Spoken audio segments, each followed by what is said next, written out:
बिस्मिल्लाहिर्रहमानिर्रहीम नहमदुहु व नसल्ली अला रसूलिहिल करीम। नाज़रीन इकराम, अस्सलाम वालेकुम।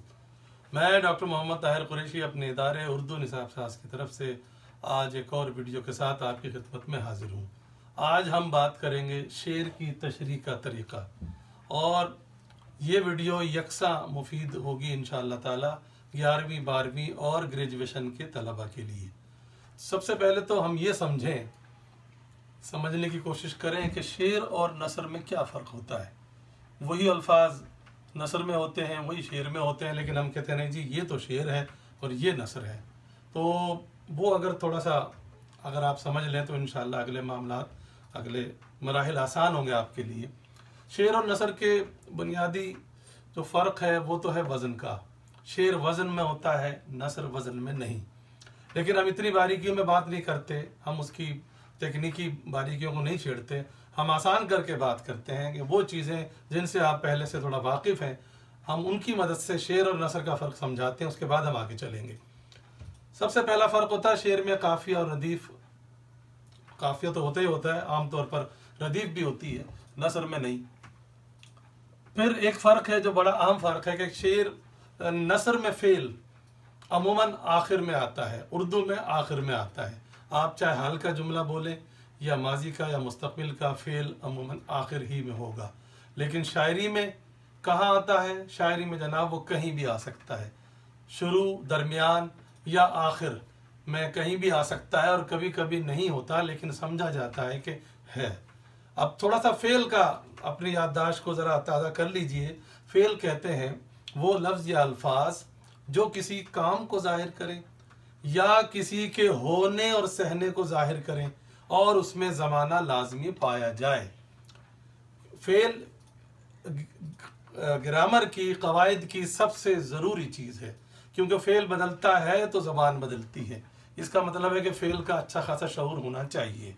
तो तीसरा बड़ा फ़र्क यह है कि नसर में फ़ेल आम तौर पर आखिर में आता है, जबकि शेर में फ़ेल कहीं भी आ सकता है और कभी कभी नहीं भी होता, लेकिन अपनी तरफ से फ़र्ज करके उसको लगाना पड़ता है।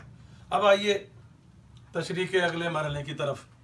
थोड़ा सा ये समझ लीजिए कि हम उर्दू शायरी की तशरीह करने लगे हैं, तो उर्दू शायरी का थोड़ा मिजाज, थोड़ा अंदाज़। अक्सर तलबा सवाल करते हैं कि सर जो अशार में बातें होती हैं वो बहुत गैर हकीकी होती हैं और बिल्कुल हमारी अक्ल में, जिसको वो कहते हैं हमारी कॉमन सेंस में, आती ही नहीं है। बिल्कुल गैर हकीकी बातें जो कि नामुमकिनात में से होती हैं वो शायर बड़ी आसानी से कर देते हैं। तो सबसे पहले ये समझ लीजिए कि शायरी फ़नून लतीफ़ा में से है। शायरी कोई साइंस नहीं है, शायरी कोई मंतिक नहीं है, शायरी कोई रियाजी नहीं है जिसमें 2 और 2 4 ही होते हैं। शायरी में 2 और 2 300 भी हो सकते हैं और 2 और 2 0 भी हो सकते हैं। ये आपको समझाने के लिए मैंने कहा है। तो शायरी को साइंसी उसूलों पर एक तो परखने की ज़रूरत नहीं है। एक आम मिसाल हम ले लेते हैं। रोज़मर्रा ज़िंदगी से हम ड्रामे और फिल्में देखते हैं।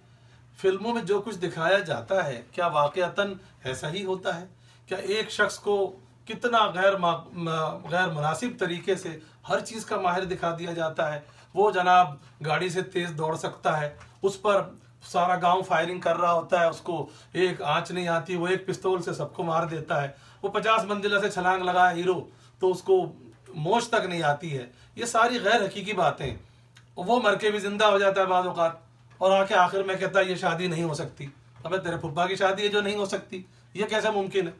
तो जब हम फिल्मों में ये बर्दाश्त कर लेते हैं, और हालांकि हमें पता होता है कि जो कुछ ये दिखाया जा रहा है ये नकली है, ये जाली है, ये धोखा है, ये फरेब है, उसके बावजूद हम बड़े ज़ौक़ व शौक़ से देखते भी हैं और उसके हंसने वाली बातों पे हंसते भी हैं, रोने वाली बातों पे रोते भी हैं। अलबत्ता जिस तरह फिल्मों में कभी कभी कोई बात, कोई काम, कोई पैगाम ऐसा दिखा दिया जाता है जो हमारी आम जिंदगी से भी मुताबिकत रखता हो, यानी मैच करता हो, माफ़ कीजिए, तो हमें वो बात अच्छी लगती है, अहम लगती है, हम उससे मुतासिर होते हैं। तो यही बात शायरी पर भी ले लीजिए। शायरी में और ख़ास तौर पे गज़ल में, गज़ल के अशार में आप हकीकत तलाश करने की आपको ज़रूरत नहीं है। शायर के 99.99% महबूब फर्जी होते हैं और ख़यालात भी ज़्यादातर इसी किस्म के होते हैं। तो इस तरह आप अपने जहन में पहले से अगर तसव्वुर ये बिठा लेंगे कि शायरी को हम साइंस के उसूलों पे परखेंगे तो आपके लिए दिक्कत होगी। थोड़ी सी वजाहत मैंने कर दी है। अब आगे चलिए। शायरी अमूमन दो हिस्सों में होती है, गज़ल और नज़्म। गज़ल और नज़्म का सबसे बड़ा फ़र्क ये है कि गज़ल का हर शेर मायनों के लिहाज से एक दूसरे से बिल्कुल अलग होता है। यानी पहले उससे पहले शायर ने क्या बात की और बाद में क्या बात की है, ये गज़ल में मुताबिकत ज़रूरी नहीं है। गज़ल का हर शेर एक मुकम्मल इकाई है, एक यूनिट है। तो इसलिए गज़ल के शेर में गहराई ज़्यादा होती है कि शायर को अपनी बात एक शेर में मुकम्मल करनी पड़ती है, अपना ख्याल, अपना नज़रिया, थ्योरी जो भी है उसको एक शेर में मुकम्मल करना पड़ता है, क्योंकि अगले शेर के लिए उसको नया ख्याल लाना पड़ता है।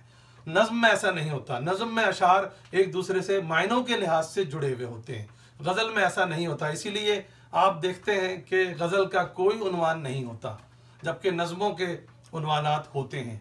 गज़ल का इसीलिए नहीं हो सकता कि उसमें एक शेर दुनियावी महबूब का है, एक इश्क हकीकी का है, एक ज़माने की बेवफाई का है, एक लोगों के रवैये पर है, एक अपने गमों की दास्तान बयान करने पर है। हर शेर अलग अलग है, तो उन्वान किस चीज़ का दें? इसलिए गज़ल का उन्वान नहीं होता। नज़्मों का अलबत्ता उन्वान होता है। अलबत्ता ये ज़रूर होता है कि गज़ल में कोई, अगर शायर के जहन में कोई ऐसा ख्याल आया है जो एक से ज़्यादा शेर में वो खपा देता है, तो 2 या 3 या ज़्यादा शेर भी हो सकते हैं, तो वो एक इस्तिस्ना है, वो एक अलग बात है, उनको किताबन अशार कहते हैं। लेकिन आपकी सतह पर अभी इसका समझना इतना ज़्यादा ज़रूरी नहीं है। यही समझ लीजिए कि गज़ल का हर शेर मायनों के लिहाज से एक दूसरे से अलग होता है। उसका अपने से पहले वाले शेर से या अपने से बाद वाले शेर से कोई ताल्लुक़ आम तौर पर नहीं होता। तो ये तशरीह करते वक्त ये गलती कभी ना कीजिएगा कि इससे पहले भी शायर ने ये बात कह दी है पहले वाले शेर में या बाद वाले शेर में, आपकी तशरीह कमज़ोर पड़ जाएगी। ठीक है जी, अब आगे चलते हैं हम तशरीह कैसे करें।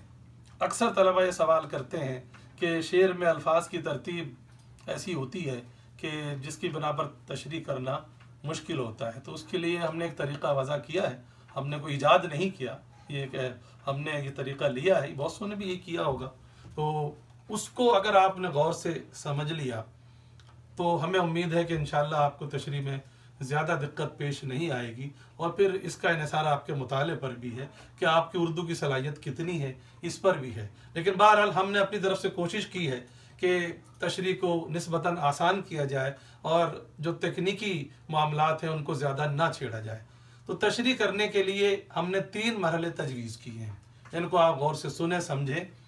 सबसे पहला मरहला कि शेर के अल्फाज को तब्दील किए बगैर आप उसे नसर बना दें, जुमला बना दें। यानी ये सोचें कि अगर इसी बात को जो शायर ने मिसरे में कही है, अगर इसी बात को हम अपनी गुफ्तगू में बोलते तो कैसे बोलते। और नसर बनाने का तरीका ये है कि अगर शेर में या मिसरे में फेल गलत जगह पर आया है, यानी शुरू में आया है या दरमियान आया है, तो उसको उठाकर आखिर में ले जाएं, क्योंकि जुमला बनाने के लिए फेल को आखिर में ले जाना ज़रूरी है। और बाकी अल्फाज के लिए कोई ख़ास उसूल नहीं है, बस ये है कि अगर इनको हम बोलते तो कैसे बोलते। अभी हम मिसालें देंगे तो उससे आपको अंदाज़ा होगा। तो पहले मरहले पर अमूमन शेर के अल्फाज तब्दील नहीं किए जाते, सिवाय उस वक्त के जब शेर में फेल ही ना हो तो अपनी तरफ से है, हूँ, हो, था, थी, थे या इसी किस्म का कोई फेल लगाकर जुमला बना लिया जाता है। वरना आम तौर पर उन अल्फाज के साथ ही आप उनको रद्द-बदल करके आगे पीछे करके उनको जुमला बनाना पड़ता है। तो पहले मरहले में अल्फाज तब्दील किए बगैर नस्र यानी जुमला बनाना, यानी बोलते तो हम कैसे बोलते। और दूसरे मरहले में उसे आसान करना, आसान जुमला बनाना, अगर कोई मुश्किल अल्फाज उसमें आए हैं तो आसान करके जुमला बनाना। और तीसरे मरहले पर तफसील के साथ तशरीह करना। अभी जैसे हम इसकी मशक करेंगे, आपके सामने मिसालें पेश करेंगे। साथ साथ ये भी बात हमसे अक्सर पूछी जाती है कि शेर की तशरीह कितनी बड़ी होनी चाहिए। तो नाज़रीन कराम, इसका कोई जवाब नहीं है। ये शेर पर मुनस्सिर होता है कि अगर शेर में कोई गहरी बात है या कोई तलमी है, कोई तारीख़ी वाक़े की तरफ इशारा है या कोई और कोई ख़ास फ़लसफ़ा है, तो उसकी वजाहत तवील भी हो सकती है। और अगर गहरी नहीं है, आम सी बात है, तो वो मुख्तसर भी हो सकती है। तो इसकी कोई हदबंदी मुमकिन नहीं है। अलबत्ता आसानी के लिए कह लीजिए, तलबा को चाहिए कि 2 सतरों का, 2 मिसरों का, 2 लाइनों का यूँ समझ लिए तो शेर होता है, तो आपकी तशरीह कम से कम इससे 4-5 गुना तो होनी चाहिए। यानी 8-10 सतरें या इससे कम से कम की मैं बात कर रहा हूँ, इससे ज़्यादा तो हो सकती है। ये फिर भी मैं कह रहा हूँ, ये कोई तयशुदा कोई उसूल नहीं है, यह शेर के ऊपर मुनस्सिर है कि शेर में कोई गहरी बात अगर नहीं है तो लगभग इतने जुमलों में आपको तशरीह कर लेनी चाहिए। अब हम मिसाल के साथ, अभी जो हमने तशरीह का तरीक़ा आपको बताया है, हमें उम्मीद है कि आपने गौर से सुना होगा, उसी तरीके को हम शेर पर इतलाक़ करते हैं, लागू करते हैं। और शेर हमने 11वीं 12वीं और ग्रेजुएशन की किताब से लिए हैं, जो आपकी नज़रों से जो जिस जमात में है उसको उससे फ़ायदा हो सकता है। मसलन 11वीं में गालिब की गज़ल है, आगे आती थी हाले दिल पे हंसी, अब किसी बात पर नहीं आती। अच्छा, ये बात मैं शुरू में कहना भूल गया कि हमने ये जो कहा कि शेर में फेल कहीं भी हो सकता है, तो बाज़ औक़ात आखिर में भी होता है, बल्कि बहुत सारी गज़लें ऐसी होती हैं जिसमें शेर जो होता है नसर की तरतीब ही में होता है। तो बहुत सारी, आप ये गालिब की गज़ल ले लीजिए, इसका जो मिसरा सानी है, दूसरा मिसरा है, वो तकरीबन नसर ही में है कि आगे आती थी हाले दिल पे हंसी। अब आपको इसमें फेल तलाश करना है। आपने फेल तलाश किया आती थी, तो आती थी को उठा के तो आखिर में ले जाइए। बाकी अल्फाज को ऐसे सीधा कीजिए कि जैसे बोलते कि आगे हाले दिल पे हंसी आती थी। दूसरा मिसरा, अब किसी बात पर नहीं आती, इसमें फेल अपनी तरतीब ही में मौजूद है, इसमें आपको छेड़ने की ज़रूरत ही नहीं है। दूसरा मिसरा यूं ही रहेगा। तो नसर बनाने का मरहला हुआ, यानी आगे हाले दिल पे हंसी आती थी, अब किसी बात पर नहीं आती। दूसरे मरहले में हम क्या करते हैं, उसे आसान करते हैं, यानी अगर मुश्किल लफ्ज़ है और अगर मुश्किल लफ्ज़ नहीं है तो आप इस मरहले को छोड़ भी सकते हैं। चलिए और आसान करते हैं। हाले दिल पे हंसी आती थी, हम अपने दिल की हालत पर पहले हंस लिया करते थे, अब किसी बात पर नहीं आती। क्या नहीं आती? हंसी। शेर में कुछ अल्फाज महजूफ भी होते हैं, ओमिटेड भी होते हैं, यानी उनको छोड़ भी दिया जाता है। जैसे मैंने शुरू में कहा कि फेल भी छोड़ दिया जाता है और बाज़ औक़ात हर्फ भी छोड़ दिए जाते हैं। तो शायर ये कह रहा है कि अब किसी बात पर हंसी नहीं आती। पहले हम दिल की हालत पर हंस लिया करते थे, अब किसी बात पर हम हंसना भी भूल गए हैं। अब आपको तशरीह इनकी करनी है, सारी वजाहत इसकी करनी है कि अब आप तशरीह कर रहे हैं। अब आप कह रहे हैं कि शायर का लहजा बता रहा है कि वो बहुत उदास है, ज़िंदगी से मायूस हो चुका है। पहले तो वो ज़िंदगी के हंगामों में, शोर शराबों में, तफरीहात में हिस्सा ले लिया करता था, लेकिन जब से उसने महबूब से दिल लगाया तो उसका दिल महबूब की तरफ मायल हो गया। तो वो अपने दिल की दीवानगी को देखकर उसकी हालत पर हंसा करता था कि देखो कैसा पागल दिल है, किसकी तरफ मुतवज्जो है, जो कभी भी इसका होने वाला नहीं है। लेकिन अब हमारी ये हालत हो गई है, पहले हम हंसना भूल गए, उसके बाद रोना भूल गए, अब हम हंसना रोना दोनों भूल चुके हैं। अब हमें किसी बात पर हंसी तलक नहीं आती।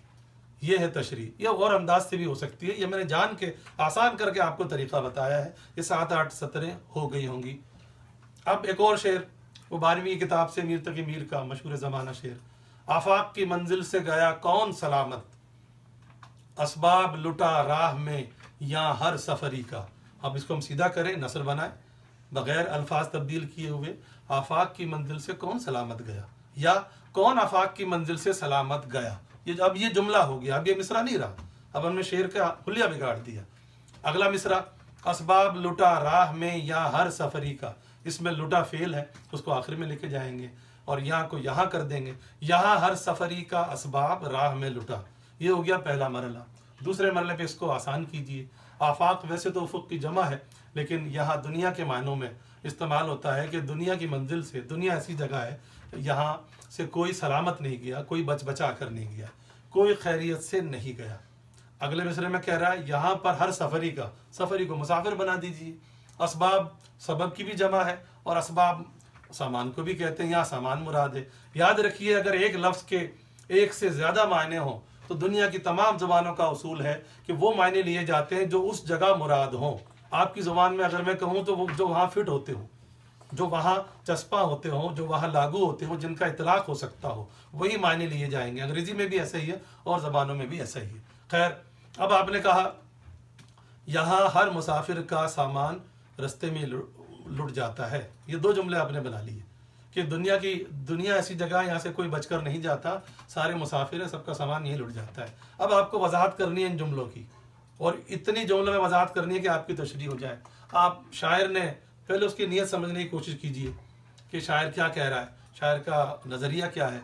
शायर का नज़रिया यह है कि दुनिया ऐसी जगह है, यहाँ से जब भी कोई जाता है तो वो कुछ भी लेकर नहीं जाता। जो भी माल और असबाब उसने जमा किया हुआ होता है, जो जायदादें बनाई हुई होती हैं, जो सोना चांदी, जो पैसा, जो ज़रो जवाहिर उसने इकट्ठा किया हुआ होता है, मरते वक्त उनमें से कुछ भी ले जा नहीं सकता। गोया शायर ये कह रहा है कि दुनिया वाले यहीं पे उसका सामान छीन लेते हैं, उसको अगली मंजिल जो कि आखिरत वाली मंजिल है उसमें वो उसे कुछ भी ले जाने नहीं देते। ये आपकी तशरीह हो गई। आप इसको और भी बढ़ा सकते थे, लेकिन मैं आसान करने के लिए सिर्फ बुनियादी नुक्ते आपको बता रहा हूँ कि तशरीह इस तरह की जा सकती है और जागियों से भी हो सकती है। अब आइए एक शेर लेते हैं, वो ग्रेजुएशन से हमने लिया है, हमने जान के आसान थोड़ा मुश्किल हो और ज़्यादा मुश्किल था ताकि आपके लिए तीनों मिसालें सामने आ जाएँ। ग्रेजुएशन की उर्दू की जामिया कराची की किताब मखज़न अदब में अल्लामा इकबाल का शेर है ये, ए तायर लाहौती उस रिज़्क़ से मौत अच्छी जिस रिज़्क़ से आती हो परवाज में कोताही। अब देखिए पहले मिसरे को हम लेते हैं, ए तायर लाहौती उस रिज़्क़ से मौत अच्छी, इसमें फेल नहीं है। अगर फेल ना हो तो अपनी तरफ से है, हूँ, हो, था, थी, थे लगा के जुमला बनाने के लिए फेल हम इजाफा कर सकते हैं। तो अगर हम इसको करेंगे तो ऐसे हो सकता है कि ए तायर लाहौती उस रिज़्क़ से मौत अच्छी है। अब ये जुमला बन गया। अगला मिसरा, जिस रिज़्क़ से आती हो परवाज में कोताही, इसमें हो फेल है, जिस रिज़्क़ से परवाज में कोताही आती हो। ये मैं बार बार कहता रहूंगा कि आप ये समझें कि अगर इस बात को हम जुमले में बोलते, अपनी गुफ्तगू में बोलते तो कैसे बोलते। तो पहला नंबर हो गया। अब उसको आसान कीजिए। तायर परिंदे को कहते हैं, लाहूत सूफियों के यहाँ रूहानी तरक्की की वो आखिरी मंजिल है जो हर सूफी का ख्वाब होता है, यानी आखिरत की मंजिल कह लें, उखरवी मंजिल कह लें, आला दर्जा कह लें। तो शायर के नज़दीक जो मुसलमान है वो इस आखिरी मंजिल का परिंदा है, मुसाफिर है, उसको उड़ के उस आखिरी मंजिल पे जाना है जहाँ उसको रूहानी तरक्की ज़्यादा से ज़्यादा हासिल हो। तो मुसलमान से मुखातिब करके कह रहे हैं कि तू तो उस मंजिल का मुसाफिर है, तू तो ऐसा परिंदा है जो लाहौत का मुसाफिर है, ऐसी मंजिल का जिससे ज़्यादा तरक्की इंसान के लिए मुमकिन नहीं है, लेकिन उससे परवाज में उस रिज़्क़ से मौत अच्छी है। वो रिज़्क़ जो तेरे लिए इस परवाज में रुकावट पैदा करे उससे मर जाना बेहतर है, जिस रिज़्क़ से आती हो, जिस रिज़्क़ से परवाज में कोताही आती हो, उड़ने में कोताही आती हो, कमज़ोरी महसूस होती हो। यहाँ एक हलाल और हराम का फ़लसफ़ा इकबाल ने बयान किया है। इकबाल ये कह रहे हैं कि हराम ऐसी चीज़ है कि जो इंसान के बदन में अगर आ जाए तो उसको रूहानी और जिस्मानी दोनों लिहाज से कमज़ोर कर देता है, और इसीलिए वो मुसलमान से मुखातिब हैं और कह रहे हैं कि तू तो आखिरत की दुनिया का मुसाफिर है, वहाँ का परिंदा है, तुझे उड़ के वहाँ जाना है, लेकिन उड़ के जाने के लिए तुझे अपने परों में, अपने बाजुओं में ताकत पैदा करनी होगी, और वो ताकत हलाल रिज़्क़ से पैदा होती है। हराम रिज़्क़ से तेरी परवाज़ कमज़ोर पड़ जाएगी, मुमकिन है तू रास्ते ही में कहीं गिर के मर जाए। इसलिए तेरे लिए बेहतर है कि तू मौत कबूल कर ले, लेकिन हराम रोज़ी तो कबूल ना कर। तो तलबा व तालिबात, ये हमने 3 अशार से मिसाल पेश की। बुनियादी बात आप ज़हन में रखें, इस वीडियो को गौर से देखें। हमें उम्मीद है कि आपको ये वीडियो पसंद आएगी। अगर ऐसा है तो आप हमारे चैनल को लाइक कीजिए, सब्सक्राइब कीजिए। बहुत शुक्रिया।